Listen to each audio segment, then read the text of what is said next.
Estamos grabando. Listo, bueno, cancelo esta actividad que estoy haciendo acá. Y que ahora me deja cancelar. Bueno. Gracias, Felipe.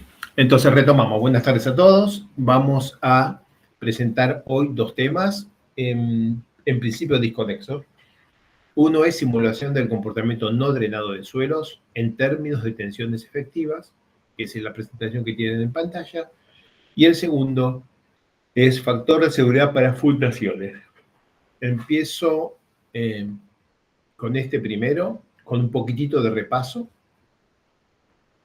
Los suelos son mezclas de aire, agua y partículas sólidas.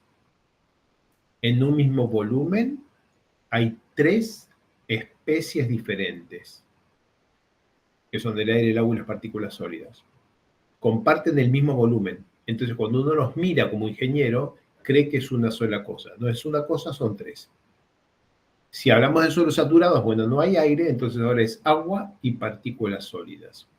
Y de la interacción de los dos materiales que hay ocupando el volumen que estamos mirando, surgen comportamientos que pueden ser muy extraños. ¿Por qué? Porque las partículas sólidas que forman los granos de suelo, si están sueltas, tratan de reducir su volumen, y si quieren reducir su volumen, lo hacen a costa de reducir el volumen de los vacíos que hay entre las partículas. Las partículas no cambian de volumen, pero el espacio que hay entre ellas se achica, expulsando el agua. Ahí es donde se produce la interacción. Si el suelo, las partículas sólidas están en un arreglo denso, cuando uno las deforma al corte, tratan de aumentar su volumen. Para aumentar su volumen, necesitan que entre el agua, entre más agua a ocupar el espacio que hay en los poros. Sé que lo saben, no podemos haber llegado a este punto en este curso sin saber esto.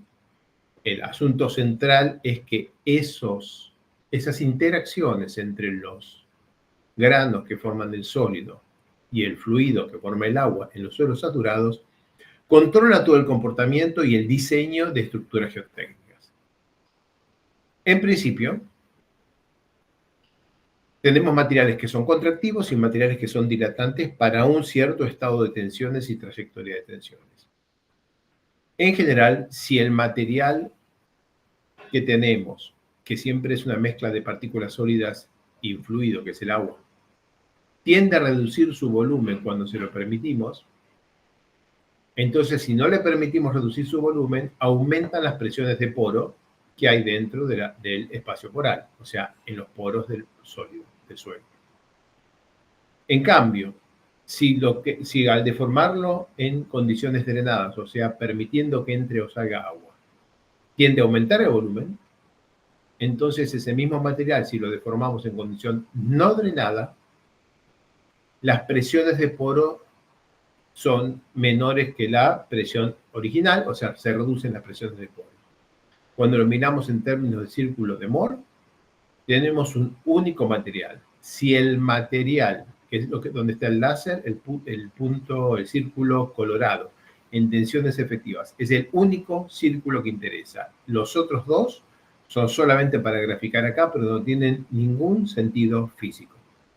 Entonces, si el círculo que corresponde al estado de falla del material, porque es tangente al criterio de falla, en este caso Moore-Coulomb, cuando el ángulo de fricción interna phi, si este círculo está asociado a un material que quiere reducir su volumen, entonces el material que tiene...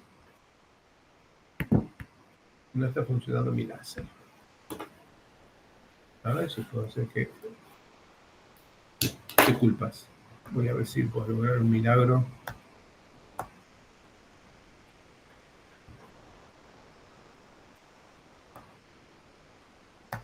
Ha dejado de funcionar mi...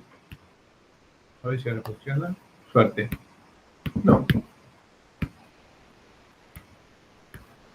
¿Escucharon todo eso? Que decir que no tengo... ¿cómo es? Lápiz. Lo que es gravísimo. Nadie sabe por qué. Bien. Tengo que seguir sin lápiz. Los círculos verde, azul y colorado tengo que retomar porque se perdió el hilo de la conversación. Los círculos azul, verde y colorado corresponden a el mismo material que, si quiere reducir su volumen, cuando lo ensayo drenado aumenta sus presiones de poros y el aumento de presiones de poros se traduce en una, digamos, corrimiento del círculo colorado que se parece al círculo azul. El círculo azul que estamos viendo en pantalla y que no puedo dar la clase así, es realmente imposible. Voy a salir de la presentación y voy a volver a entrar.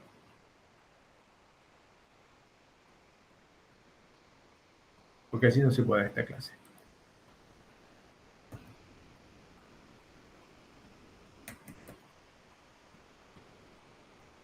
Es el PowerPoint colgado, muchachos. Yo con círculos colorados y azules y no puedo dar la clase.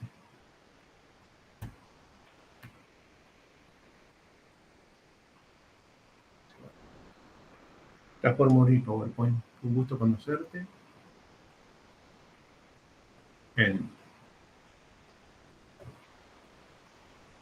Murió. Prometo que volverá.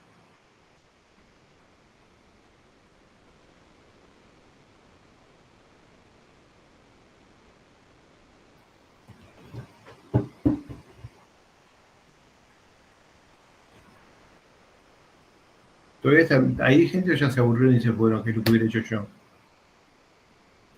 Estamos todavía. Aguanten ahí. Estamos acá. Si no, tengo que cambiar de computador, porque esta clase no se puede dar si no tiene láser.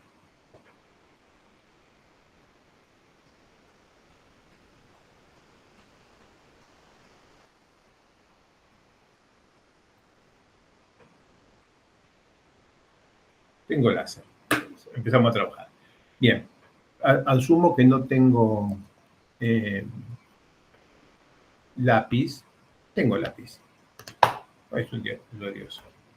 Bien, entonces, yo tengo un único material que si estuviera completamente seco, tiene un único círculo de Moore que corresponde a la falla. Falla porque hay tangencia entre el círculo de Moore y el criterio de falla.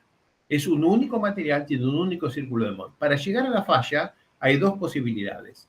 Que el material haya llegado allí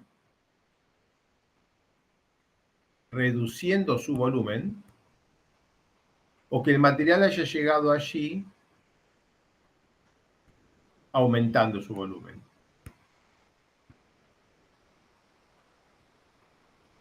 Si el material quiere llegar al círculo colorado, que es único, reduciendo su volumen, y tuviera en vez de estar seco, tuviera agua en el espacio poral, entre las partículas, esa agua necesariamente tiene que salir.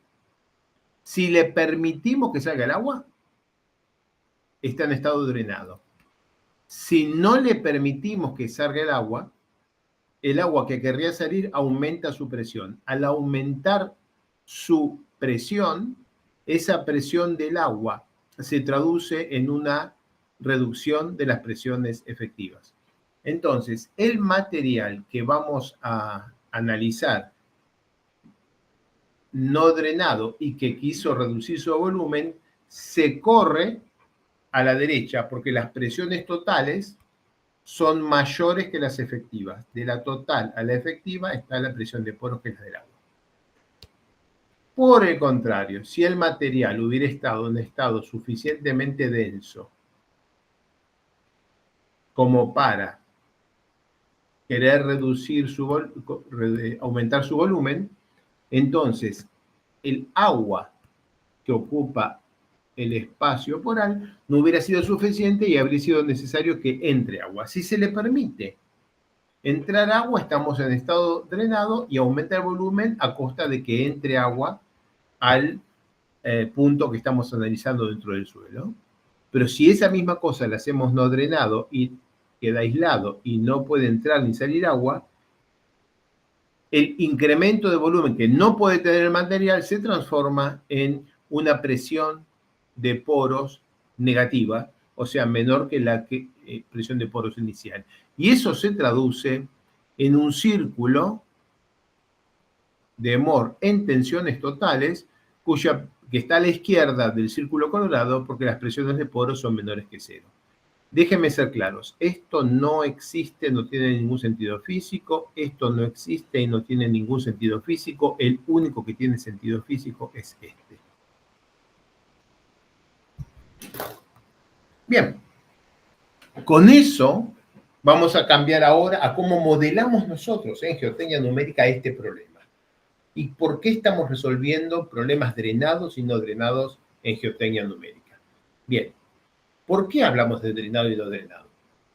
Porque lo que vemos es que cuando diseñamos obras geotécnicas podemos tener estructuras en las cuales la velocidad en la que aplicamos cargas puede ser mayor o menor que la velocidad que necesita el agua para ecualizar su estado de tensiones, o en otras palabras, para escapar del suelo si el suelo quiere contraer, o para entrar al suelo si el suelo quiere dilatar. Si la velocidad de carga es mayor que la disipación de presiones de poro, tenemos el caso no drenado y el caso drenado, que se asocian en jerga de ingeniería en corto plazo y largo plazo. No es verdad. En largo plazo podemos tener una condición no drenada y lo vamos a ver ahora. La palabra largo plazo refiere a ¿qué? ¿Muchos años? Puede haber un comportamiento no drenado después de muchos años. Lo que no puede haber es un comportamiento no drenado que dure muchos años. Bien, en principio, si tenemos una carga, o sea, si las presiones, el estado de tensiones del problema que estamos resolviendo es un aumento de las tensiones, por ejemplo, debajo de una zapata, y además el material es blando y quiere contraer, entonces nuestro problema es probablemente controlado por el comportamiento no drenado. O sea, fundación en suelo blando, primero analizo no drenado, y si funciona, casi seguro que el drenado va a andar bien. Si tenemos una descarga en suelo blando, por ejemplo, una excavación en un suelo blando, es bastante probable que en el momento de hacer la excavación el material se sostenga bien y al otro día o a los 2 días se caiga. Si el suelo es blando y yo tengo una fundación, es bastante probable que en el corto plazo se caiga, aunque a largo plazo sea estable. Es bastante probable que si la carga es rápida, la resistencia sea menor que si la carga es más lenta. Y si suelo blando, y si lo que tengo es una excavación, es bastante probable que la carga a largo plazo sea más desfavorable que a corto plazo. Es bastante probable que la excavación se caiga al otro día y no en el instante que la construimos. En las fundaciones, si no se cayó instantáneamente y el suelo es blando, es probable que no se caiga. En las excavaciones, si no se cayó instantáneamente y el suelo es blando, todavía puede haber una inestabilidad.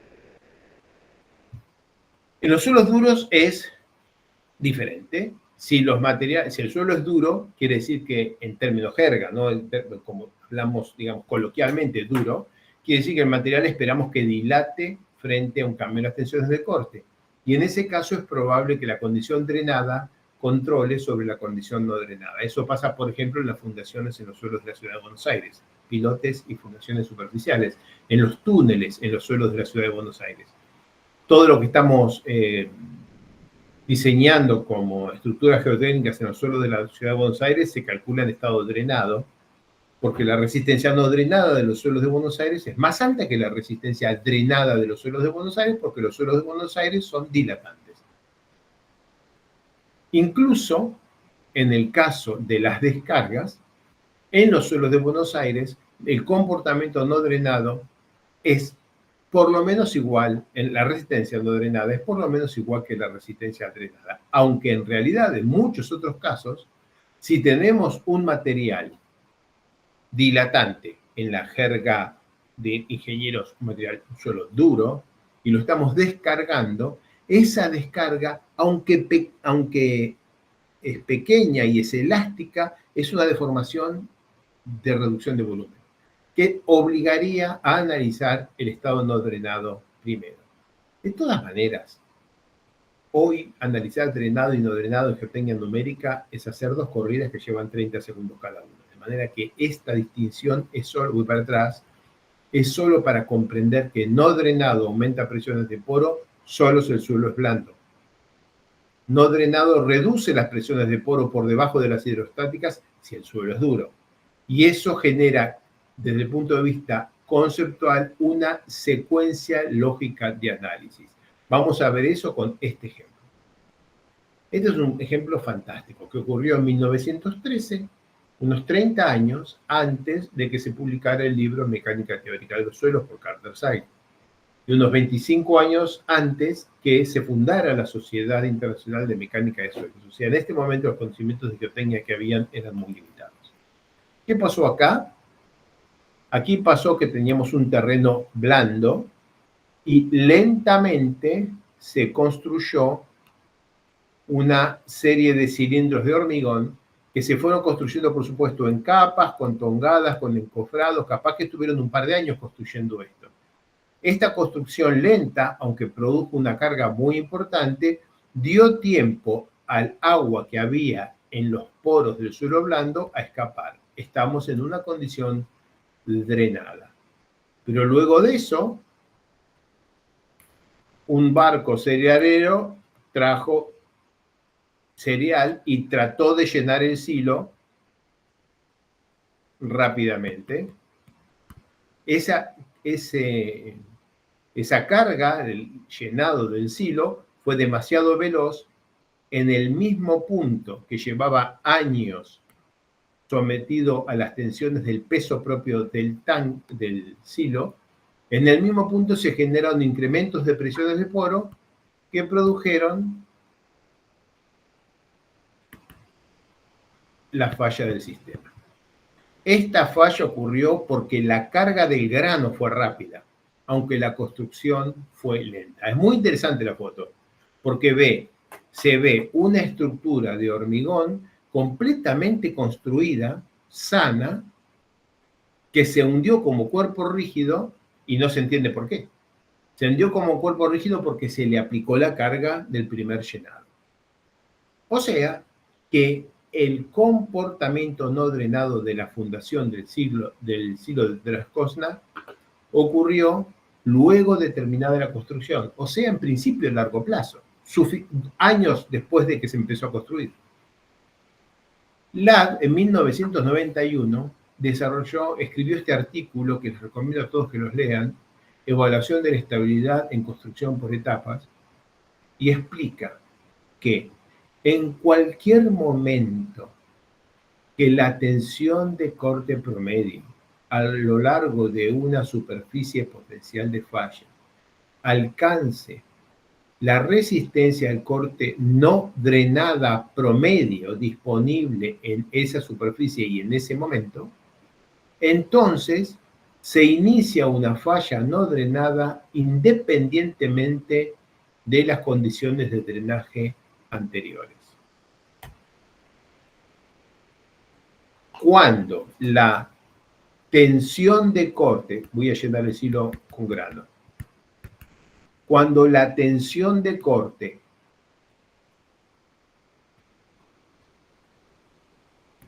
en este punto, cuando la tensión de corte promedio a lo largo de una línea de potencial deslizamiento supere la resistencia al corte no drenada a lo largo de esa superficie, se inicia una falla, y tienen la foto para verlo, independientemente de las condiciones previas. No importa qué presión de poros había acá o acá o acá antes del momento que se produce este cálculo. Aunque la presión de poro aquí o aquí fueran cero al momento de hacer la cuenta, si la tensión que tenemos acá inducida por las cargas exteriores es mayor que la resistencia al corte no drenada, entonces una pequeña deformación, empieza con una pequeña deformación que implica un incremento de presión Ese incremento de presión reduce la resistencia, que aumenta la deformación, que aumenta el incremento de presión, aumenta la presión de poros, reduce más la resistencia, y ese es el camino que te lleva a la falla no drenada. Esta foto la tienen que grabar en su cabeza. Que el silo esté ahí construido quiere decir que el hormigón se hizo en carga lenta drenada.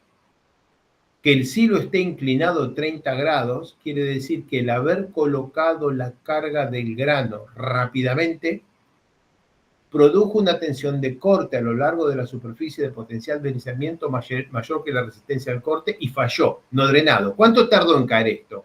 ¿Tardó meses o tardó minutos? Tardó minutos. Esta falla es no drenada porque la tensión de corte producida por el grano a lo largo de la superficie de potencial de deslizamiento alcanzó la resistencia al corte no drenada, aunque el silo llevaba construido varios años, la resistencia al corte no drenada que había en ese momento, y entonces se inició una falla independientemente de las condiciones de drenaje previas. Estoy perdiendo acá un montón de minutos, porque se oye, se discute con mucha frecuencia gente en diferentes problemas que no quieren hacer el cálculo de drenado de presas de relave, de fundaciones, de excavaciones, no quieren hacer el cálculo de drenado porque dicen, eso lleva ahí 5 años, ¿cómo lo vas a calcular no drenado? Esa presa está ahí desde hace 30 años, ¿por qué la vas a calcular no drenada? La vas a calcular no drenada porque si ahora producís cualquier cambio y ahora después del pequeño cambio que hiciste vos, las tensiones de corte que tiene ahora tu presa alcanzan la resistencia al corte no drenada de la presa en este momento, va a fallar no drenado. Cuando las cosas fallan en segundos o en minutos, no fallan en años. Siempre, o casi siempre, las fallas estructurales en geotecnia son no drenadas. Aunque hace años que está ahí la presa, se cayó. ¿Y en cuánto tiempo se cayó? En 4 minutos. ¿Y por qué se cayó en 4 minutos? Porque falló en condiciones no drenadas. ¿Y por qué falló en condiciones no drenadas? Porque así tiene que hacerse. Así tiene que hacerlo el material, no tiene más remedio. Un material que le ponemos tensiones de corte y esas tensiones de corte inician una deformación, si esa deformación aumenta la presión de poros, la resistencia que tiene después de la deformación es menos que antes. Si algo la inició y ahora la resistencia es menor, la cosa acelera. ¿Y cómo lo modelamos? Aquí es donde se nos cae completo todos los argumentos de la plasticidad perfecta que vimos hasta ahora. La plasticidad perfecta, el criterio de Mohr-Coulomb se nos cae. En plasticidad perfecta tenemos o comportamiento elástico hasta la superficie de fluencia y elastoplástico desde la superficie de fluencia. En condición drenada, tenemos una trayectoria P igual 1, Q igual 3 y queda estacionario en la superficie de fluencia. Y en condición no drenada, tenemos que la velocidad es constante, que el volumen es constante, por lo tanto la presión es constante. Si el ángulo de dilatancia es 0, tenemos un estado estacionario. Si el ángulo de dilatancia es mayor que 0, tenemos una presión que tiende a infinito. Dibujo. Ok. En condición drenado, siempre trayectoria 1 en 3. En condición no drenado, elástico lineal hasta que toca aquí, porque aquí, en condición no drenado y elástico, tenemos que el cambio de volumen es igual a 0. El cambio de volumen es igual al cambio de volumen elástico más el cambio de volumen plástico, y es igual a 0. Pero estamos en rango elástico.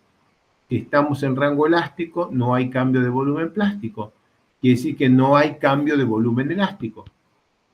Y si no hay cambio de volumen elástico, en elasticidad lineal, esto es delta P sobre el coeficiente de rigidez volumétrica, y es igual a 0, con lo que delta P' es 0, y la trayectoria no drenado es perfectamente vertical, hasta que se acaba la elasticidad. Ahí volvemos a tener que el cambio de volumen es igual al cambio de volumen elástico más el cambio de volumen plástico. Pero ahora que estamos en plasticidad, este número ya no es 0. La suma sí es 0.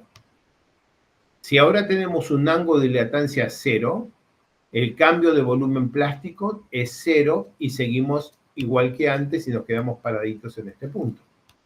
Pero si ponemos un ángulo de dilatancia del modelo de Mohr-Coulomb mayor que 0, estamos diciendo que el modelo quiere aumentar su volumen en condición drenada. Si el suelo quiere aumentar su volumen en condición drenada, entonces en condición no drenada reduce su presión de poros, que es lo mismo que aumenta su presión efectiva. O sea que llega hasta acá, ahí se despierta el ángulo de dilatancia y se va al infinito. No para nunca, se va al infinito. Si el material tiene un ángulo de dilatancia menor que 0, entonces quiere decir que quiere reducir su volumen. Entonces, este es menor que 0, el plástico, como la suma es igual a 0, el cambio de volumen elástico es mayor que 0, y si aumenta el volumen, reduce la presión. En la zona elástica llega hasta acá, y luego va reduciendo la presión hasta que llega a 0.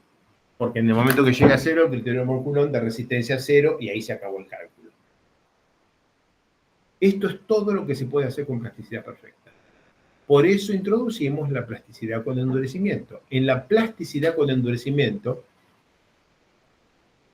tenemos una función de fluencia que va cambiando de tamaño si es plasticidad isotrópica, o de forma si es plasticidad, no de forma, de posición, si es plasticidad cinemática, pero en todo caso nos permite un comportamiento elastoplástico distinto de la recta vertical del modelo de Mohr-Coulomb. Este comportamiento, si tenemos un modelo que tiene un ángulo de dilatancia igual a 0 y es de plasticidad con endurecimiento, va a ser lo que la matemática le pida, pero cuando alcance la superficie de falla, va a quedarse a volumen constante, porque en ese momento el ángulo de dilatancia 0 implica se acabó el cambio de volumen, y si no cambia el volumen, no cambia la presión.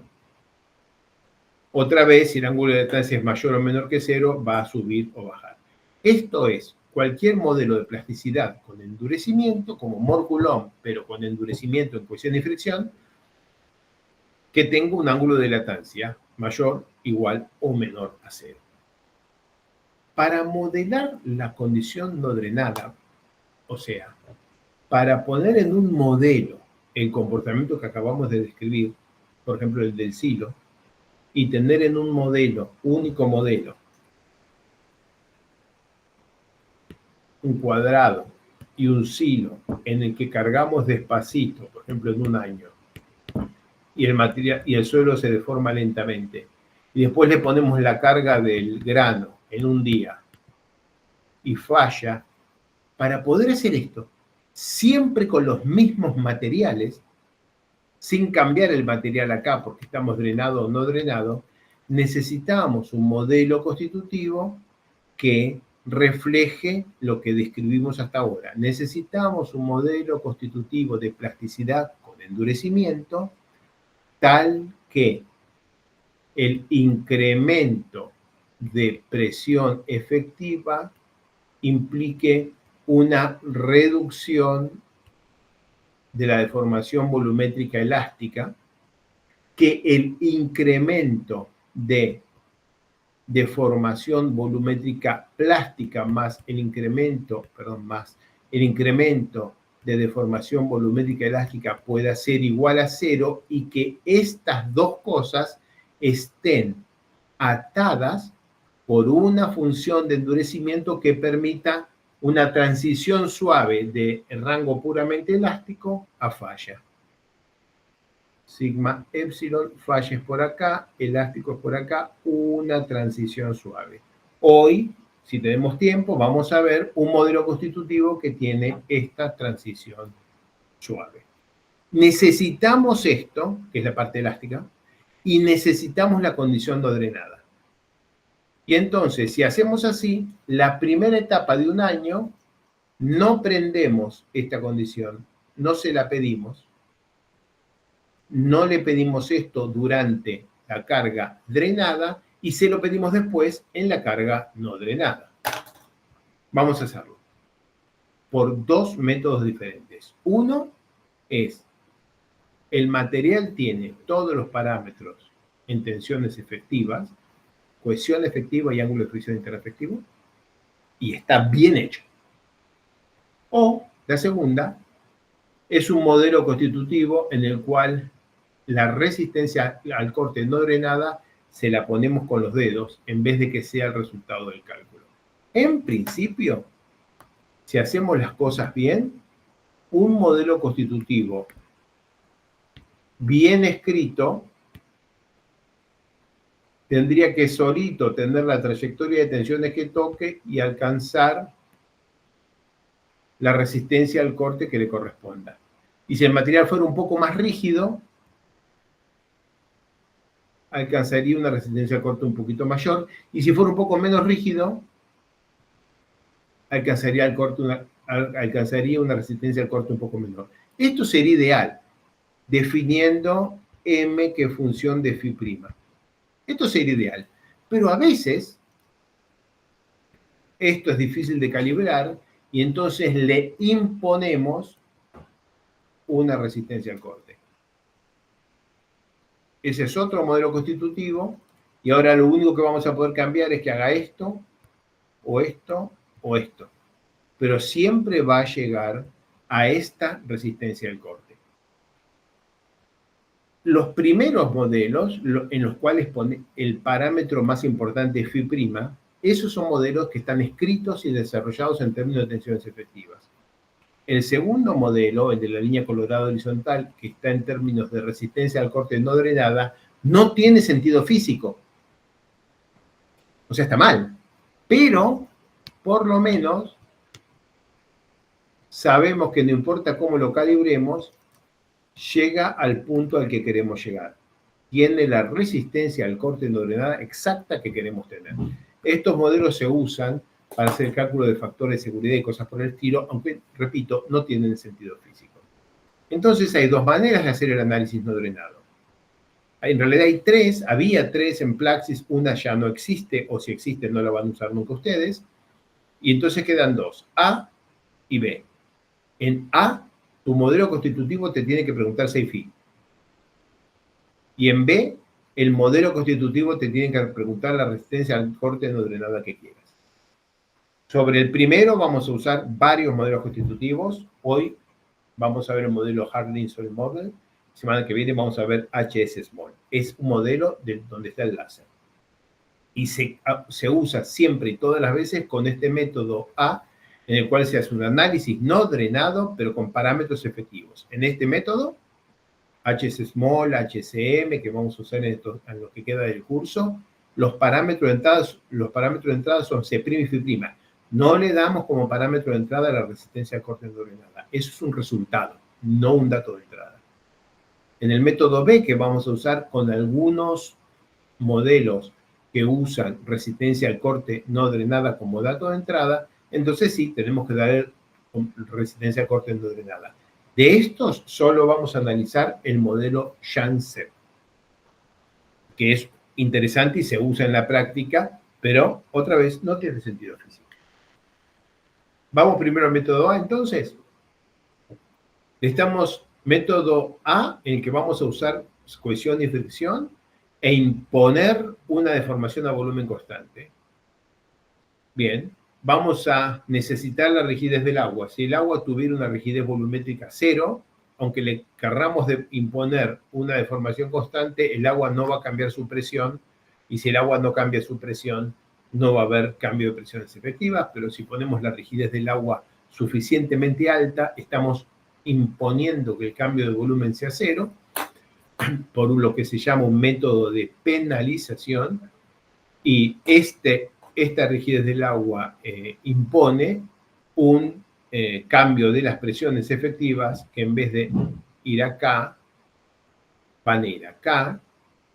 Esto que están viendo aquí es el resultado de un análisis no drenado con el modelo de Mohr-Coulomb. Esto que van a ver acá es el resultado del análisis no drenado con un modelo de plasticidad con endurecimiento. ¿Por qué lo ven? Por la línea curvada.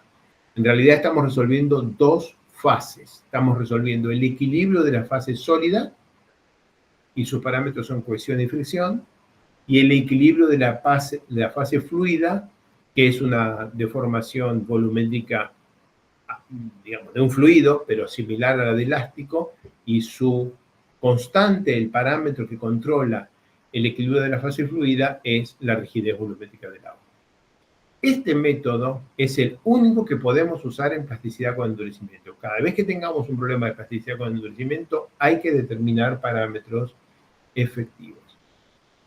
Responde al comportamiento real de los suelos, al menos aproximadamente, y si está bien calibrado, todavía se puede lograr que el lugar al donde llegue, la resistencia al corte final a la que se llegue, sea igual a la resistencia al corte no drenada, que es el objetivo de nuestra calibración.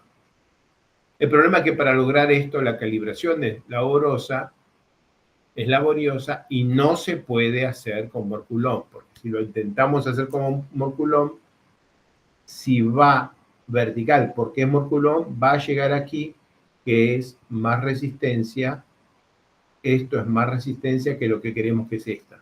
Entonces, con Morculón no se puede obtener una resistencia al corte no drenado correcto y un ángulo de fricción interna correcto para el cálculo de drenado. Si ponemos el ángulo de fricción interna correcto, la resistencia al corte no drenada nos va a quedar sobredimensionada.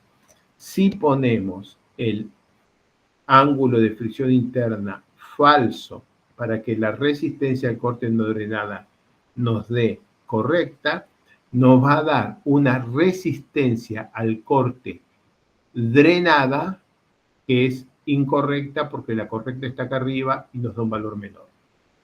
No se puede hacer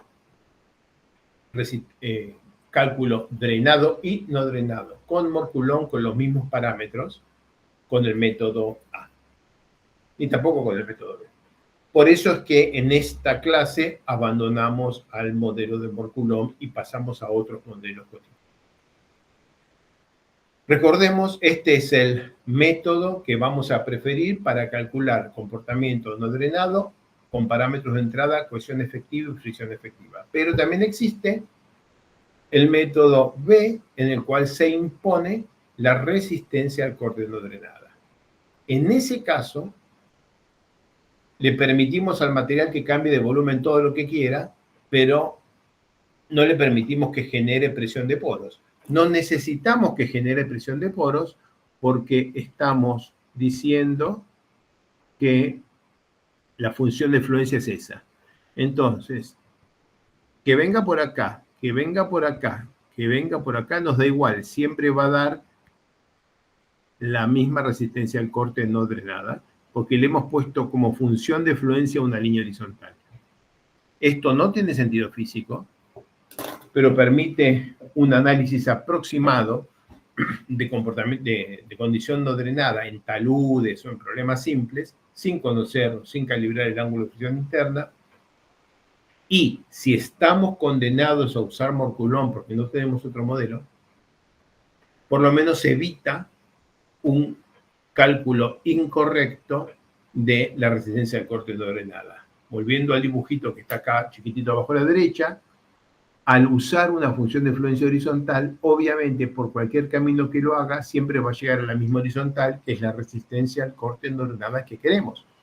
En cambio, si tuviéramos el criterio de Morculón con un ángulo de fricción interna puesto acá, esta es M, función de phi, por eso está inclinada, la resistencia al corte drenada nos daría un número por acá arriba, incorrecto. La resistencia al corte no drenada nos daría un número por acá arriba, incorrecto. O este es incorrecto y este es correcto, o este es incorrecto y este es correcto. Por eso cuando queremos hacer un análisis no drenado con Morculón, bueno, nos olvidamos de esto y le ponemos un valor de entrada como dato de entrada que asegura una función de fluencia que tiene el tamaño que necesitamos, aunque no tenga ningún significado físico, no tenga no se pueda, digamos, comparar con la experiencia de lo que se mide en el laboratorio. Las limitaciones de este método es que el efecto de las tensiones efectivas, consolidación, cambio de tensiones de confinamiento, cualquier efecto de cambio de tensiones efectivas se pierde completamente porque ese sub U es una constante, o sea, la resistencia no drenada es una constante, no importa lo que le hagas al material, siempre va a tener esa resistencia no drenada. Incluso con la profundidad, excepto que lo pongamos de otra manera, va a tener una resistencia al corte no drenada constante. Y como lo están viendo en este gráfico que acá no está completado, el análisis no drenado y el análisis drenado necesita diferentes parámetros. No podemos meterle un único juego de datos. Tenemos que ponerle SEIFI para drenado y SU para no drenado, y estos dos no hablan bien el uno con el otro. Tenemos que poner los tres números y cambiar de material en el momento del análisis no drenado. Bien, esto no lo vamos a usar en plasticidad con endurecimiento, pero lo vamos a necesitar en URCAM, en EGI-ADP y en el modelo SHANSEP. ¿Cuál es el modelo SHANSEP? Es un modelo derivado, desarrollado por LAD en 1972, primera cosa. Desarrollado por LAD y que básicamente establece una manera de medir la resistencia al corte no drenada en el laboratorio, hecho en los años 70, mucho antes de las computadoras. El modelo SHANSEP era el método SHANSEP, Stress, History and Normalized Soil Engineering Properties, para arcillas. ¿Qué es lo que escribió como fórmula el modelo SHANSEP? Esto. ¿Y qué quiere decir? Yo tengo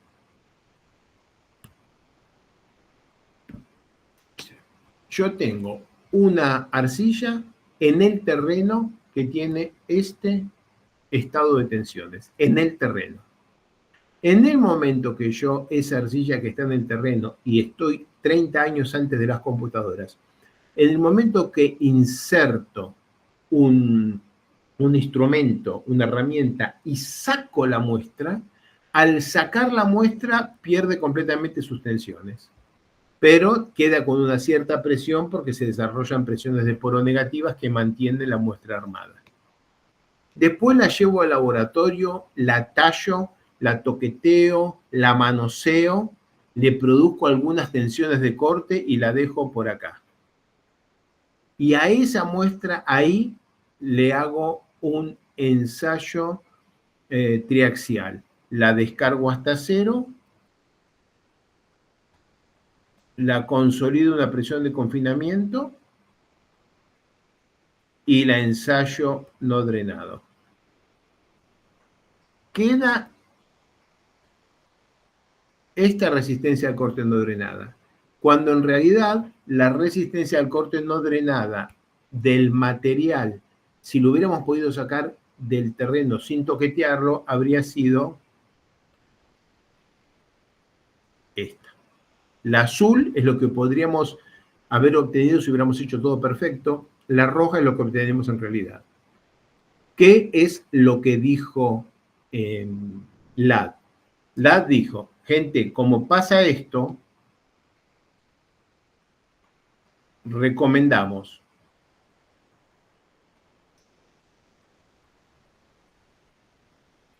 tomar la muestra como nos queda en el laboratorio y someterla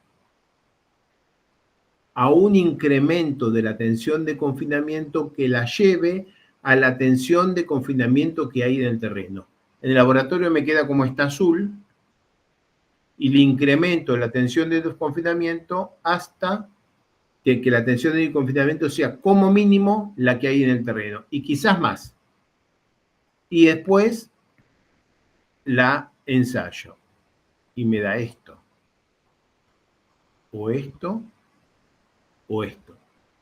Lo que demostró Ladd en su trabajo era que el cociente entre la resistencia al corte no drenada y la presión de confinamiento es aproximadamente una constante, de manera que si yo conozco esta constante, el cociente entre la resistencia al corte no drenada y la presión de confinamiento, y conozco la presión de confinamiento, conozco la resistencia al corte no drenada. Método de Janssen, entonces, lo voy a dibujar todo de vuelta. No sé cómo, en qué cosas dice la muestra, pero llegué a este punto. Sé muy bien que la tensión vertical en el terreno se puede representar con la línea vertical que estoy acá. Entonces, lo que hago es, someto a la muestra a una tensión que se pase de la tensión que está en el terreno. La ensayo no drenado,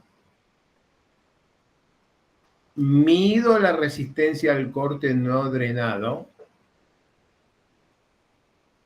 la anoto acá, la divido por la tensión vertical a la que la estoy sometiendo en el ensayo,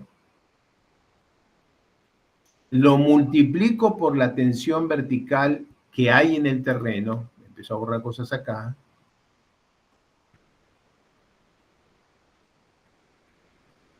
en el terreno, y tengo la resistencia al corte no drenado en el terreno, que es lo que necesito. Yo qué complicado, Alejo. Y la verdad que sí. O sea, ¿qué estás diciendo? Saco una muestra de 10 metros de profundidad. La tensión vertical, 200 kPa. Ok, la traigo al laboratorio. La aprieto y la consolido anisotrópicamente a 300 kPa. Y mido una resistencia de 80. La resistencia que mido es 80. Pero la tensión a la que yo lo consolidé en el laboratorio es 300. ¿Y cuánto es la resistencia del terreno? 200. Bueno, en el terreno tengo que usar una resistencia no drenada de 200 sobre 300 por 80. Ese es el número que voy a usar acá. El 80 que acabo de usar como ejemplo, resistencia al corte no drenada en el laboratorio, cuando la apreté con una tensión mayor a la que había en terreno, dividido por el sigma prima B0, con el que apreté la muestra del laboratorio, este cociente es este valor de alfa. Esa fórmula funciona bien, muy bien, cuando tenemos un material normalmente consolidado. Cuando el material está sobreconsolidado, la resistencia al corte que se obtiene es un poco mayor. Entonces, queda el valor de la resistencia al corte se corrige por una función de la presión de preconsolidación, o sea, del OCR, con un exponente m que vale más o menos 0,8. ¿De dónde sale 0,8? Es experimental, pero además es el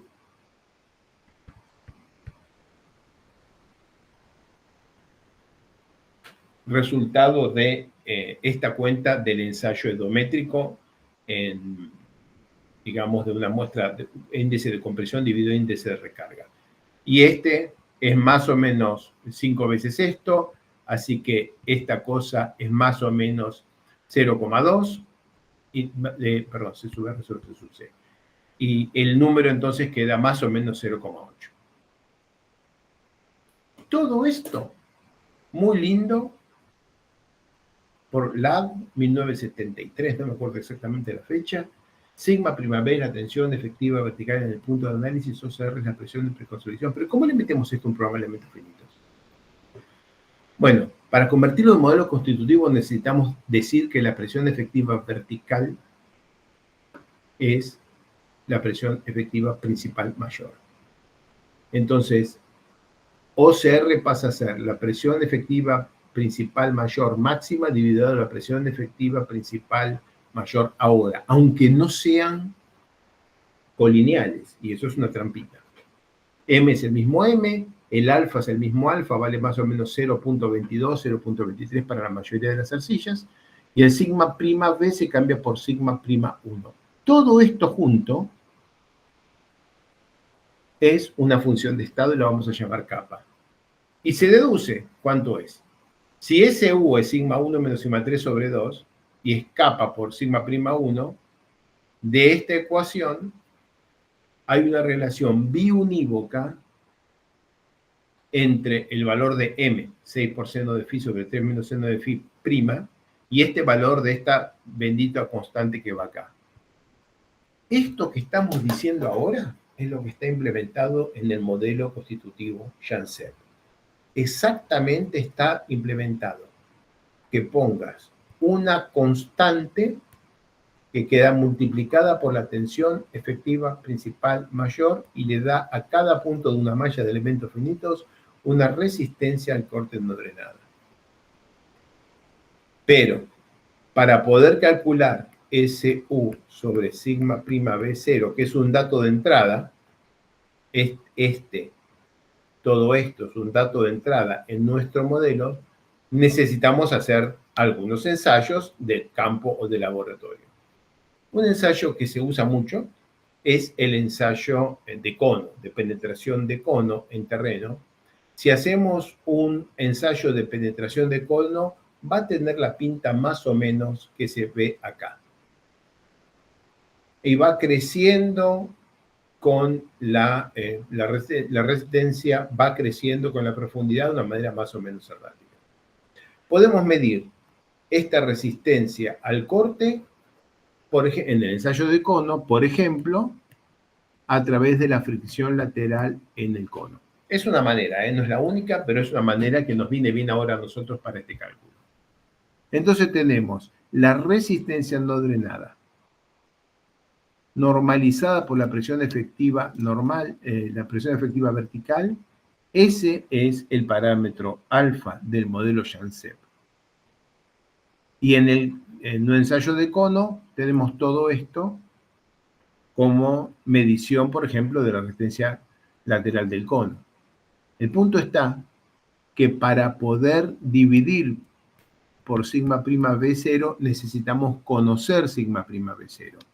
Muchas veces lo conocemos, pero a veces, sobre todo en empresas, no conocemos sigma prima B0, lo estamos estimando. Por ejemplo, ¿cuánto es la presión efectiva vertical en un punto como este?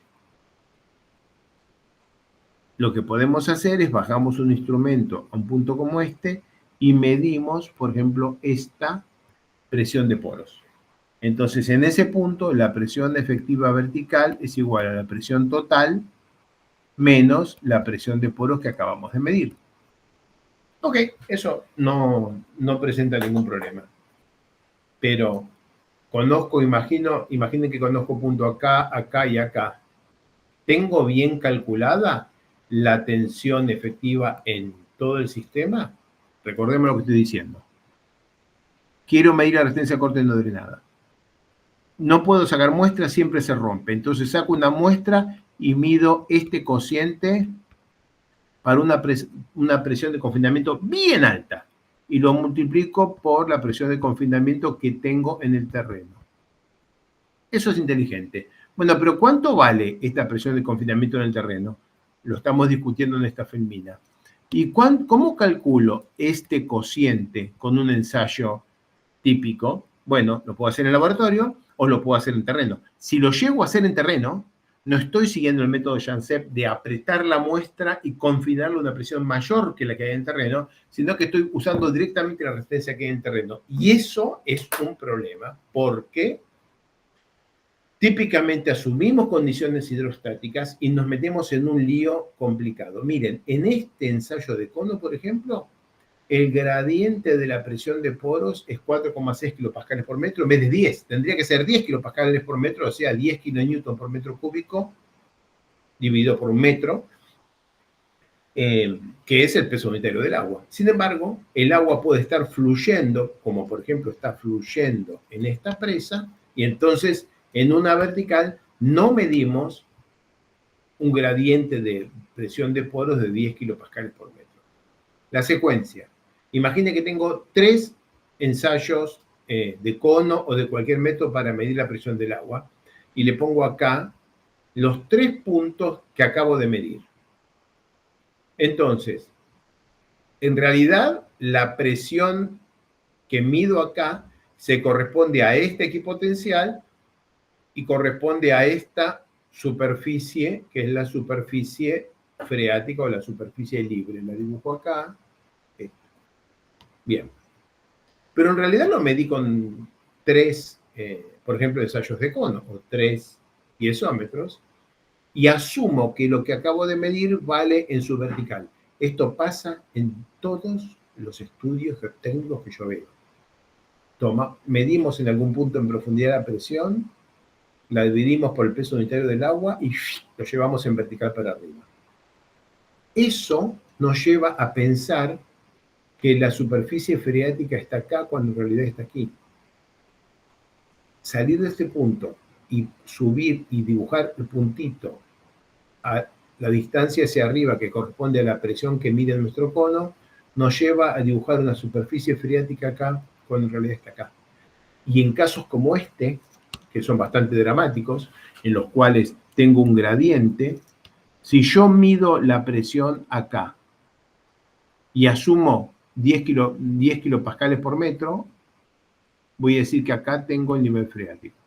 Pero si cuando estoy haciendo el ensayo también lo mido acá, voy a decir que acá tengo otro nivel freático.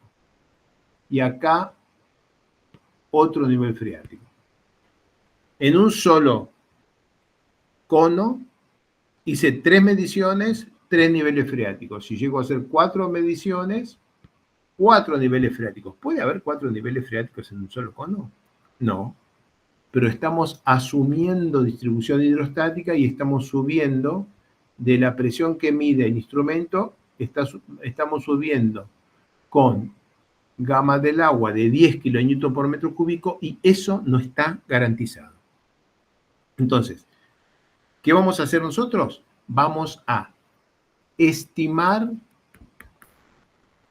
la presión efectiva vertical en el terreno de la mejor manera posible, haciendo análisis de flujo y sin asumir condiciones hidrostáticas. Esta es la presión efectiva vertical en el terreno. Vamos a tomar una muestra. A esa muestra la vamos a llevar al laboratorio. Como en el proceso de llevar al laboratorio la muestra se maltrató y está feucha, la vamos a someter a una presión de confinamiento que va a ser necesariamente mayor que la presión del terreno. La muestra sometida a una presión de confinamiento la vamos a ensayar y va a fallar con una resistencia al corte no drenada que medimos en el laboratorio. La resistencia al corte no drenada que medimos en el laboratorio la dividimos por la presión efectiva vertical que ponemos en el laboratorio, y a este conjunto lo vamos a llamar alfa. A esto lo vamos a multiplicar por la presión efectiva vertical que medimos o estimamos con mucho cuidado para el terreno, calculando el flujo y sin asumir condiciones hidrostáticas, y con esto vamos a tener la resistencia al corte no drenada en el terreno, no en el laboratorio, que es la que necesitamos para calibrar el modelo Janssen. Si no hacemos todos estos pasos, el modelo es inútil. El cálculo es completamente inútil. Todos estos pasos para que el cálculo funcione. Entonces, ¿cómo lo hacemos en Plaxis? Janssen lo activamos en una etapa intermedia, que es cuando ya tenemos determinadas las tensiones verticales en cada punto. Tiene parámetros elásticos y resistencia al corte no drenada. El valor de alfa que acabamos de describir, y el exponente m, que típicamente es 0,8, y es el que tiene en cuenta el efecto de la sobreconsolidación.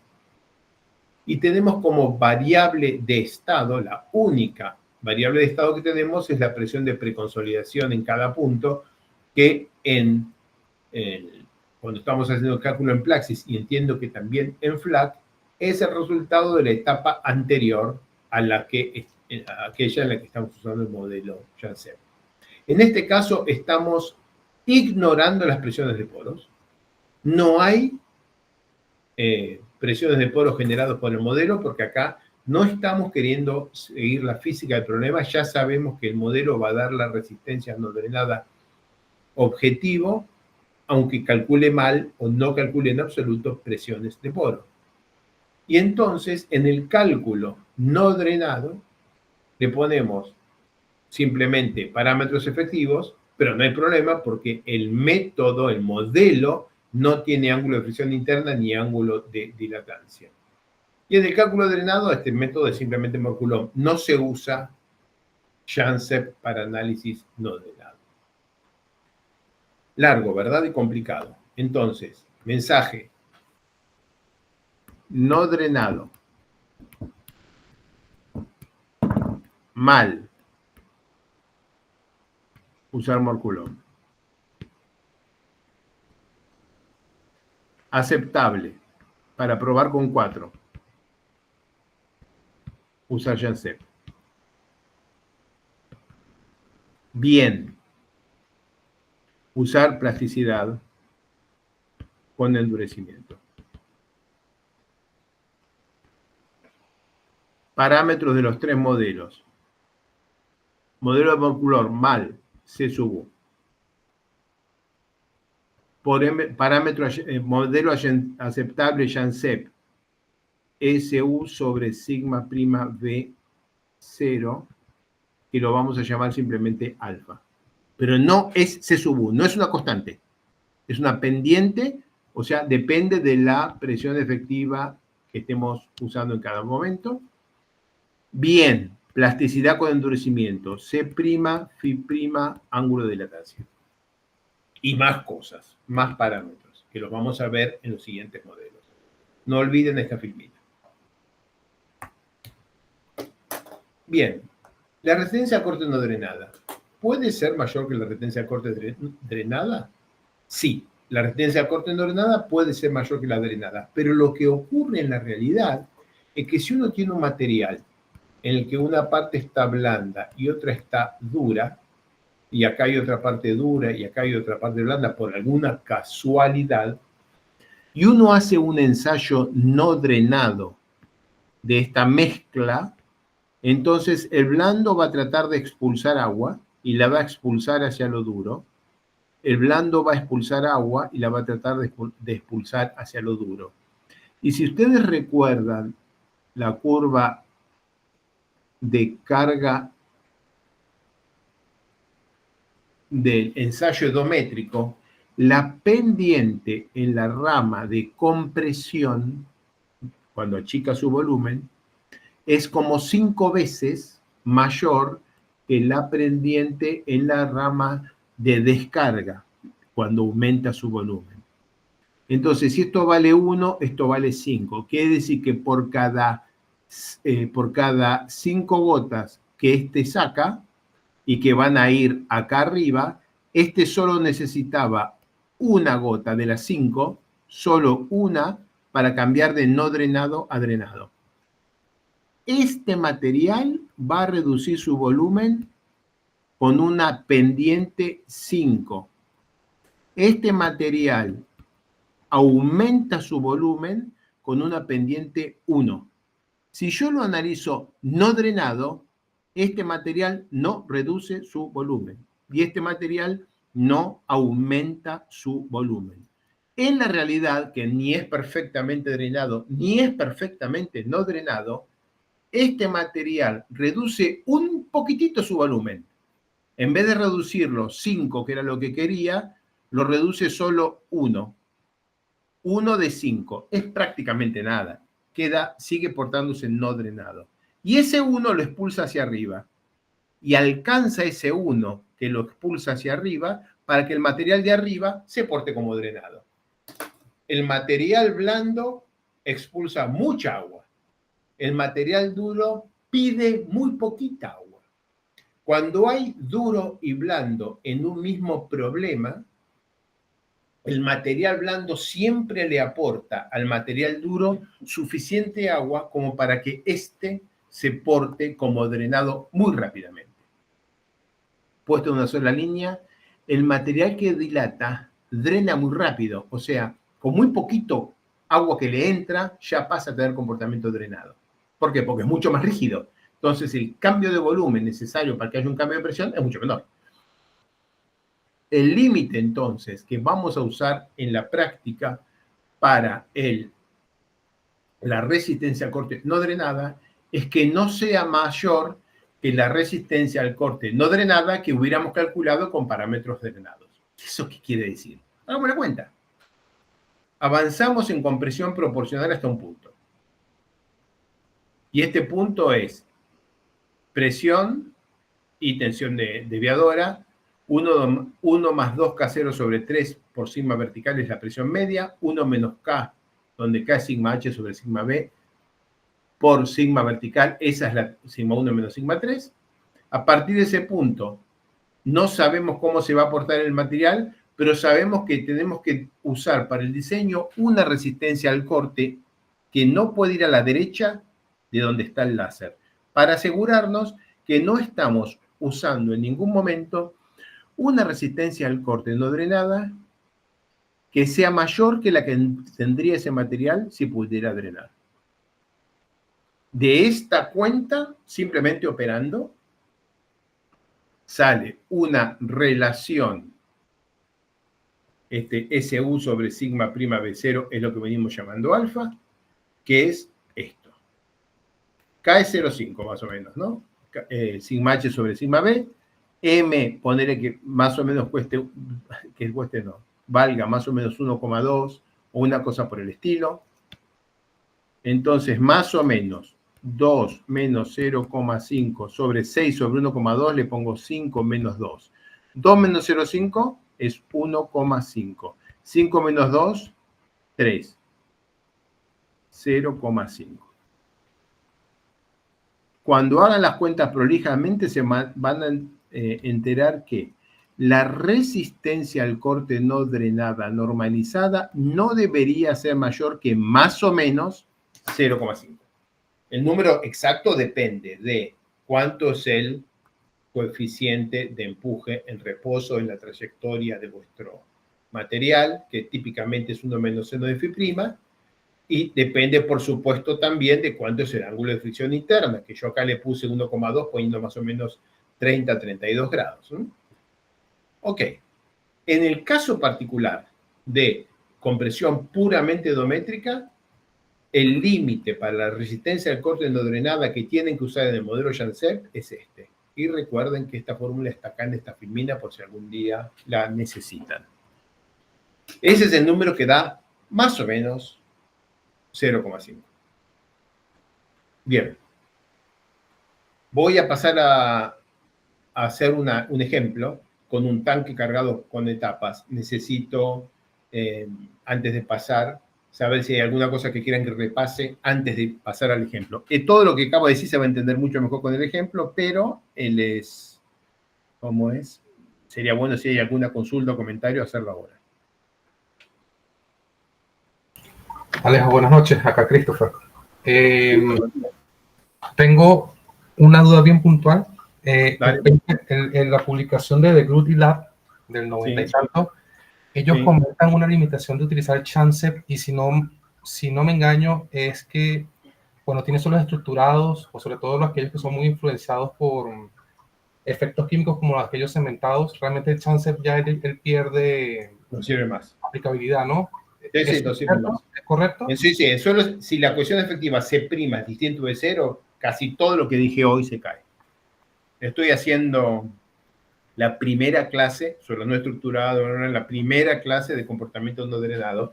Esto es mucho más complicado que lo que estoy mostrando en este caso, y tenés razón. De hecho, si tienes un suelo cementado o estructurado y tú tomas la muestra, que estaba perfecta en el terreno, la traes al laboratorio y te queda más o menos así, y tenía cementación, ya la has roto, y comprimirla de vuelta y consolidarla no va a arreglar la cementación que hayas roto.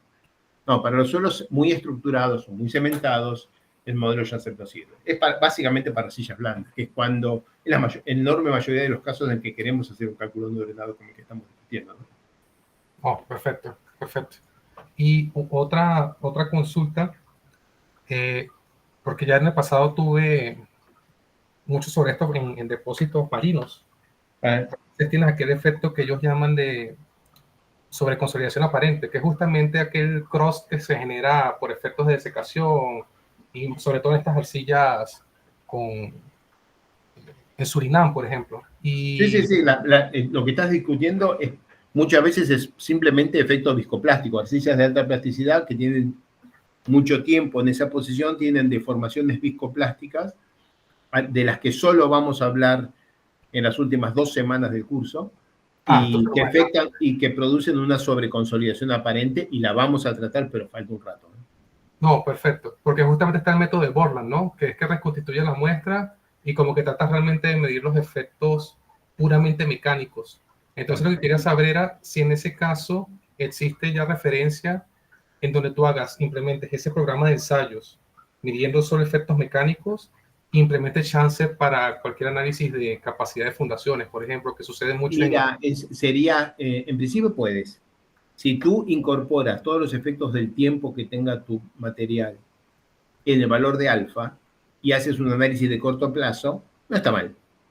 Pero lo que vamos a ver dentro de como 10 clases es, no sé si 10, pero por lo menos 6 clases, es un modelo constitutivo en el cual el efecto del tiempo está explícitamente puesto. No es Janssen, no es resistencia corneorenada, tenés que calibrarlo porque es un modelo que se usa con el método A, parámetros efectivos, pero te permite calcular la estabilidad de un problema al año, a los 5 años o a los 10 años, porque te cambia cambia el comportamiento del material por el solo paso del tiempo. Magnífico, muchas gracias. Falta para eso. Bueno, buenísimo. Vamos al ejemplo. ¿Hay alguna otra consulta o comentario? Sé que viene picante la clase, ¿eh? No se crean que soy completamente insensible. Vamos al ejemplo, va a ser más lindo con el ejemplo. Acá tengo un material, esto es del ensayo edométrico. Es un tanque de 30 metros de diámetro que tiene una carga de 200 kilopascales en un suelo que tiene estas propiedades. Entonces, primero lo vamos a llenar lentamente y se va a sentar 1 metro. Después lo vamos a llenar rápido. O sea, ponemos el tanque sin peso y le ponemos todo el agua adentro para que tenga 200 kPa rápido y va a fallar. Y después lo vamos a llenar Janssen. Vamos a usar un modelo constitutivo que todavía no estudiaron, pero no lo voy a explicar, no hace sentido explicarlo el modelo ahora, solo mostrar cómo es la secuencia de la trayectoria de tensiones que explican por qué usamos el método Janssen. O sea, si lo lleno lento se asienta, si lo lleno rápido falla. El comportamiento que tenemos, el comportamiento real es el material, el material tiene un ángulo de fricción interna, por ejemplo, φ', tal que 6 seno de φ' sobre 3 menos seno de φ' es esta pendiente M. Y el comportamiento real es, le vamos a aplicar una pequeña carga hasta un punto, vamos a esperar que consolide y por eso, sin cambiar la presión vertical, se va a sentar. Y lo que vamos a hacer entonces es aplicarle una pequeña carga y esperar que consolide. Acá casi no se nota. Aplicamos una segunda carga, esta es la primera, esta es la segunda y esperamos que consolide. Aplicamos una segunda carga y esperamos que consolide. ¿Por qué decís esperamos que consolide y mueves el láser? Porque lo que estoy haciendo es, el tanque estaba vacío, lo llené con un poquito de agua, quedó en estado elástico y ni se movió. le pongo otro tanto de carga. Si esto es 10 y 100, voy de 20 a 80 o algo por el estilo acá, le pongo otro tanto de carga. Al poner esa carga no drenada, en el gráfico PQ trata de hacer una curva así, de abajo hacia arriba, de derecha a izquierda. Lo dibujé varias veces. Acá se ve muy chiquitita, es esta. Y no llega. Fuimos cuidadosos. Si hubiéramos cargado mucho, si hubiéramos tratado de cargar hasta acá, había fallado. Pero cargamos solo esta tensión vertical, y esa tensión vertical, si yo hago zoom acá, a ver si puedo hacer zoom con esto. Suerte. Yo no puedo marcar ahora en este momento, pero ustedes fíjense que dobló a la izquierda como acercándose a la falla SU2. Resistencia al corte de la etapa 2. No llega a la falla. Fuimos prudentes y paramos a tiempo. Una vez que no llega a la falla, lo dejo quieto por un tiempo. O sea, cargo tantos litros y lo dejo quieto. ¿Qué va a pasar cuando lo dejo quieto? Cambia de no drenado a empieza a drenar en una etapa de consolidación. Al drenar, con tensión constante, porque ni quito ni agrego carga al tanque, se va asentando, o sea, reduce su volumen de formación volumétrica. Al asentarse, expulsa agua. Si expulsa el agua, la presión del agua cae, la presión de poros cae. Si la presión de poros cae, la presión efectiva aumenta. Pero como yo no le agregué carga al tanque, la carga está constante, la presión efectiva aumenta sin que cambien las tensiones de corte. Por eso hace un caminito horizontal a tensión de corte constante hasta la nueva presión, que es la presión efectiva que corresponde a el agua que ya le puse porque lo dejé consolidar. Quizás lo podría haber dejado consolidar más tiempo y se habría venido un poquito más. Bueno, pero lo dejé consolidar hasta allí y ahí me quedé. Y ahora, ¿qué hago? En el tanque agrego más agua. Le agrego rápido. Quiere decir que vuelve a hacer una trayectoria no drenada. La trayectoria no drenada no se puede pasar de la línea verde. Si la toca, falló el tanque. Pero la nueva carga que le agregué hizo que se mueva de abajo a la derecha hacia arriba a la izquierda, yendo a buscar el círculo rojo SU3, pero no llega, porque no le puse tanta carga. Entonces, se acerca ahí. Se acerca ahí, ¿y qué vuelvo a hacer? Una vez que alcancé esa carga y no se me cayó el tanque, vuelvo a esperar. Espero y vuelve a reducir su volumen un poquito. Noten que la reducción de volumen no es tan grande, ¿no? En cuanto a deformación volumétrica es 0,3, 0,4%, nada más. Eso es todo. Arriba y más abajo. Sin embargo, donde están los circulitos, los ovalitos. Sin embargo, alcanza esa reducción de volumen para tener el incremento de presión efectiva de aquí a aquí. Lo dibujo con la virome para que quede bien clarito de qué hablo, de aquí a aquí. Y la última etapa, de aquí a aquí. O sea, esto es, voy no drenado pero no llego, voy no drenado pero no llego y dejo, disculpen, voy no drenado pero no llego y no pasa nada porque estoy en rango elástico. Cargo de vuelta, voy no drenado pero no llego, me aproximo aquí y espero. Tensión de corte constante, línea horizontal, aumenta la presión efectiva todo este ancho. Le pongo otra carga, voy no drenado, pero no llego, paro acá y dejo que disipe. Otra vez, voy no drenado, pero no llego, paro acá y dejo que disipe. Si en alguno de esos momentos me pongo ansioso y pongo agua de más, si llego, se me cae el tanque. Bueno, este es el comportamiento que pasa realmente. La gente a la que se le cayó el silo, el de Trascosna que acabo de mostrar en la foto, si hubiera cargado el silo hasta un 30% de la carga, y lo hubiera operado a ese volumen por un año, y al año lo aumenta a 50, y lo opera otro año, y al año lo aumenta a 70, no se hubiera caído. Pero se cayó. ¿Por qué? Porque en un momento esta gente ha cargado no drenado más de la cuenta. Ahora, ¿qué es lo que permite el modelo Janssen? ¿Qué es lo que hace el modelo Janssen? El modelo Janssen no tiene todas estas sofisticaciones, porque no es un modelo de plasticidad con endurecimiento.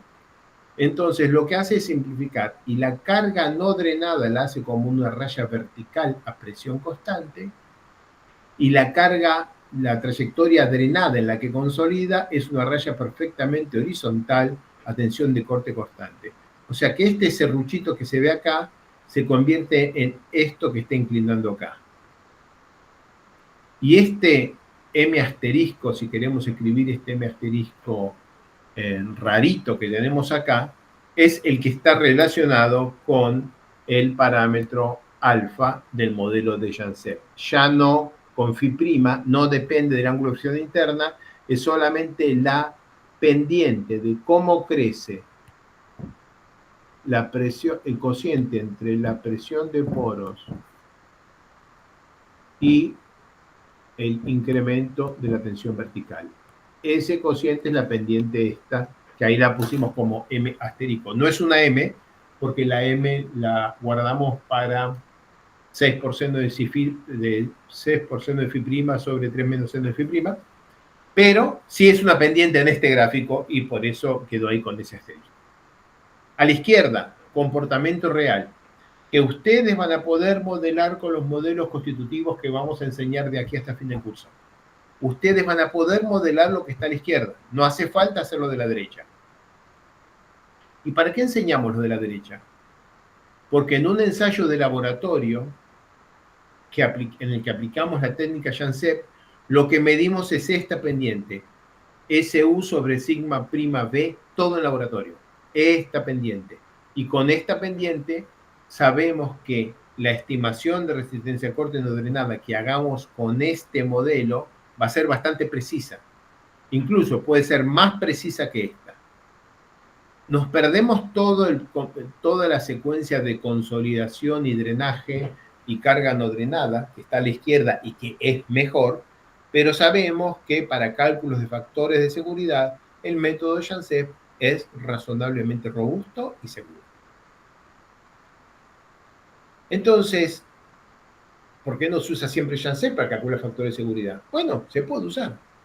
Hay algunos problemas. El primero es que el Janssen, cuando lo usamos como elementos finitos, da superficie de fallas que no son realistas, porque está esencialmente calculado en términos de resistencia a corte no drenada, de tensiones totales, o sea, como si phi fuera 45 grados, y si ustedes hacen un modelo de elementos finitos y se fijan en la inclinación de las líneas de características de plasticidad en un modelo Janssen, les va a dar 45 grados, como en la línea azul, cuando en cualquier ensayo de laboratorio van a notar que las líneas características, en general en laboratorio lo que se ve es la línea de localización, cuando la hay, es 45 más phi prima sobre 2. Los suelos siempre tienen una resistencia al corte que depende del ángulo de fricción interna, siempre, y de la presión de poros. El círculo de Moore tiene el diámetro y posición tal que queda tangente a la línea que tiene el ángulo de fricción interna. No tienen ninguna importancia, ninguna línea horizontal que tracemos por acá. El método Janssen usa una función de fluencia que es una línea horizontal que va creciendo con la presión de confinamiento. Para este confinamiento, esta horizontal. Para este confinamiento, esta horizontal. Para este confinamiento, esta horizontal. Pareciera que reproduce una línea inclinada. Sin embargo, para cada confinamiento, por ser una línea horizontal, nos genera superficies, líneas características en el mecanismo de falla que son incorrectas. Las superficies de falla que van a obtener con Janssen están en general mal. Círculos muy redondos, muy profundos, que son muy diferentes que lo que va a tener experimentalmente en el terreno si tienen la desgracia de que se les caiga la construcción. Así que no usen el modelo Janssen para determinar cuál es el ancho o el volumen de la zona que puede fallar. El modelo Janssen solamente se puede usar para estimar factores de seguridad. Necesito insistir en que lean a LAD 1991 y a LAD y de Groot. LAD 1991 explica con detalle digamos, la secuencia necesaria para un análisis no drenado correcto. Aunque no fue pensado para hacerlo por elementos finitos, se puede aplicar perfectamente para el método de elementos finitos. La resistencia al corte no drenada que propone usar LAD es la correcta. Vamos a dibujarla en términos de tau y sigma. Este es el círculo de Moore en falla, por supuesto en tensiones efectivas, porque es el único círculo de Moore que existe. Y la resistencia al corte de este material en el plano de falla, que es 45 más phi sobre 2, la resistencia al corte es esta. Es el punto de tangencia. El modelo Janssen da SU, que es... Voy a cambiar de color. El modelo Janssen da SU, y SU se mide en el punto más alto del círculo, que corresponde a la tensión de corte por un plano 45 grados. Pero esa no es la tensión de corte en el momento de la falla. La tensión de corte en el momento de la falla es tensión de falla igual a lo que llamamos SU, que es el radio del círculo, por el coseno de φ'. Esta vertical en este círculo es igual al radio por el coseno de φ'. No lo digo yo, lo dice LAD también, y un montón de otra gente. La resistencia al corte no drenada no es SU. En un modelo de elementos finitos, si lo calibramos con SU y le ponemos φ igual 0, va a dar una superficie de falla incorrecta, que multiplicado por una resistencia al corte SU, que no es la real, nos da una fuerza o una resistencia razonable y correcta. O sea, en el método SU o Janssen, estamos multiplicando una resistencia al corte SU que se mide en el punto más alto del círculo, la estamos multiplicando por una forma de falla 45 grados. Y esto por esto da casi mágicamente, en realidad no es mágico, lo mismo que esto por esto. En muchos problemas da igual, da el mismo resultado, pero no asuman que en una malla de elementos finitos compleja con un talud y una fundación, esta igualdad se mantiene. Entonces, en el artículo de LAD, da la recomendación de usar la resistencia al corte no drenada en la superficie de potencial deslizamiento y estimarla como el promedio de la resistencia a la compresión más la resistencia al corte a la extensión más la resistencia al corte en corte directo dividido 3. O como mínimo, la resistencia al corte a la compresión más la resistencia al corte a la extensión multiplicada por 0,5, o sea, dividido 2. Para poder estimar la resistencia al corte que hay que usar en los análisis, LAD recomienda tomar lo que se mide en un ensayo de compresión triaxial más lo que se mide en un ensayo de extensión triaxial, que es siempre menos, y tomar la mitad, el promedio entre ambos, como una primera aproximación a lo que probablemente sea la resistencia al corte no drenada en formación plana. Hace un montón más de fórmulas de corrección que no voy a desarrollar ahora, pero les recomiendo que lean el artículo en el cual termina diciendo, si quieren saltearse todos los pasos intermedios, la resistencia al corte no drenada promedio que hay que usar es el 90% de la que vemos en un ensayo de compresión triaxial. Pero lean el artículo. Esto, no usen este pedacito de párrafo como única fuente de conocimiento. ¿Faltan 2 filminas para esto? los modelos que vamos a usar, todos los modelos que vamos a usar tienen un ángulo de fricción interna constante. Eso quiere decir que si le ponemos un ángulo de fricción interna cualquiera y un ángulo de dilatancia mayor que 0, siempre vamos a tener un incremento de las deformaciones volumétricas o de las presiones de poro, o una reducción de las deformaciones volumétricas y la presión de poro en función de cuánto es el ángulo de dilatancia que le impongamos. En un ensayo experimental real, en un laboratorio, con una muestra real,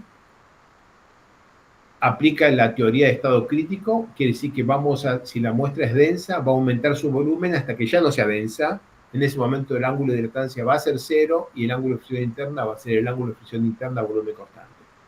Pero en los modelos que vamos a usar en este curso, el volumen va a aumentar siempre, no hasta que el ángulo de dilatancia sea igual a 0. Y el ángulo de fricción interna va a quedar siempre como el ángulo de fricción interna que le hayamos puesto como dato de entrada. Entonces, en los modelos que vamos a usar nosotros, la resistencia al corte cuando se alcanza va a ser horizontal y la resistencia al corte no drenada cuando empiece a crecer va a crecer hasta el infinito. Esto es porque estamos imponiendo ángulo de fricción interna máximo constante. Si tuviéramos, como vamos a ver en el segundo curso, en Geotecnia Numérica 2, modelos constitutivos de estado crítico en los cuales el ángulo de fricción interna sea una función de las variables de estado, entonces el comportamiento va a ser el agua fluye a presión constante, la relación de vacíos va a crecer, ahora no crece, en los modelos del curso 1 no crece, la relación de vacíos va a crecer en los modelos del curso 2, hasta que el ángulo de dilatancia se haga 0, y en el ensayo no drenado, el volumen es constante y la presión va a crecer hasta que el ángulo de dilatancia se haga 0. O sea, hoy estamos asumiendo que el ángulo de fricción interna es una constante. La física real y lo que vamos a ver en los cursos del próximo, en Geotecnia Numérica 2, es que el ángulo de fricción interna tiene una componente, el ángulo de fricción interna crítico, que sí es una constante, y una función de estado, que es el ángulo de dilatancia, que es función de presión y relación de vacíos. Y que al final de todos los procesos termina como 0. En el ensayo drenado va a terminar como 0 porque la relación de vacíos va a cambiar con la presión constante hasta que el ángulo de dilatancia se haga 0. En el ensayo no drenado, la presión va a cambiar con la relación de vacíos constante hasta que el ángulo de dilatancia se haga 0. Y eso es lo que vamos a poder modelar. En el ensayo drenado alcanza una resistencia máxima, pero no sigue constante, que es lo que sí pasa en los modelos que vemos en el curso Geotecnia Numérica 1, sino que el ángulo de fricción interna va cayendo porque aumenta la relación de vacíos. Y en el caso no drenado, vemos que la resistencia alcanza un valor y no crece más, porque para la presión que corresponde a este punto, que en este gráfico se grafica acá, ya el ángulo de fricción, el ángulo de dilatancia ya se hace 0 y el ángulo de fricción interna corresponde con el ángulo de fricción de volumen constante. Esta filmina es solamente la última filmina de esta clase y es solamente para decirles que la modelación del comportamiento no drenado que vemos en Geotecnia Numérica 1 es limitada y tenemos que llevarla con cuidado. Si queremos una simulación del comportamiento no drenado más precisa, necesitamos recurrir a modelos constitutivos de mecánica de suelos de estado crítico y todos esos los vamos a ver en Geotecnia Numérica 2. Con esto termino comportamiento drenado y no drenado. Consultas, comentarios o algo que quieran aclarar.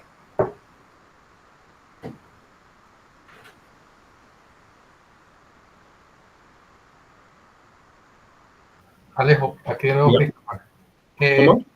En el caso, ya esto es más experimental, pero quería saber, en el caso de que hagamos un set de muestras de laboratorio y muestren materiales que tienen fase de transformación, punto de fase de transformación pronunciada, ¿estos modelos aplican o realmente ya hay No. Ninguno de los modelos que vas a ver en Geotecnia Numérica 1 se usa para eso. Ok. Estás perdido ahí, porque no son modelos de estado crítico. Vas a tener que, eso lo vamos a ver en Geotecnia Numérica 2. Transformación de fase, que quiere decir cambio de comportamiento contractivo dilatante, que es lo que se está viendo acá, ¿ven? Empieza yendo hacia la presión cero y después cambia. Esto no tengo pretensión de que ustedes que este gráfico lo comprendan en este curso. Es tema de 4 o 5 clases en el curso Geotecnia Numérica 2. Lo dejo acá solamente para que sepan que en los análisis no drenados que hacemos en este curso son limitados. Ahí se acaba de caer mi cámara. Son limitados, están limitados a ángulos de dilatancia constantes y ángulos de fricción interna constantes, independientemente de la deformación. Ok, perfecto. Gracias. A ver. ¿Hay algún otro comentario? Porque tengo mucho más que hablar y tengo poco tiempo. No, igual quiero los comentarios, prefiero los comentarios a que quede alguna duda, pero crean que nos queda un rato largo. Y acuérdense que nos perdimos como 10-15 minutos al principio tratando de que ande mi computadora y la grabación.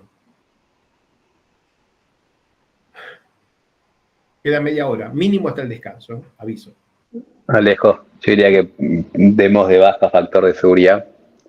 Te libero, les doy un descanso y después sigo con HSM. De baja quiere decir lo doy la semana que viene, no que no lo vamos a dar. Ok.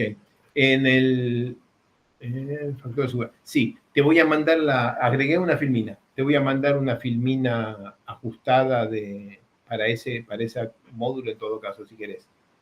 Dale, perfecto. Ustedes van a hacer simulaciones soil test de ensayos no drenados, ¿no? Como esto que acabamos de presentar. Sí. Sí, deberíamos llegar hoy, pero Nico Osatazo debería hacer eso con HSM.